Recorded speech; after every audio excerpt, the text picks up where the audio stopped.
በፌዴራል ፖሊስ በከባድ የሙስና ወንጀል የምትፈለገው በረከት ወርቁ አደራ ዛሬ ያልተጠበቀ ምላሽ ሰጥታለች።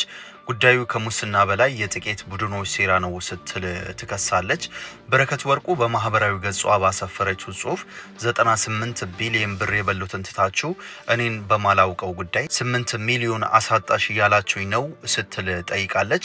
ከእርሻ ወደ ወርቅ ማውጣት እንደገባች የምትገልጸው በረከት ከጀርባዋ ያሉ ግለሰቦች ወርቅና ነዳጅ ላይ የሚሳተፉ ጥቂት ቡድኖችን ለማስቀጠል ሌሎችን ለማስወገድ የጠነሰሱት ሴራ እንደሆነም አመላክታለች። ሌላው ተፈላጊ አቡሽ አየለገነት 28 የወርቅ ማውጫዎች ያሉትና ለብሔራዊ ባንክ በኩንታል ወርቅ የሚያስገባ ሰው መሆኑን የጠቀሰችው በረከት ዛሬ ተፈላጊ እንዲሆን የተደረገው ለምን እንደሆነ ጥያቄ አጭራለች። እኔ አስተማማኝ ቦታ ነኝ፣ እግዚአብሔር ይፍረድባቸው በማለት ምላሿን ደምድማለች።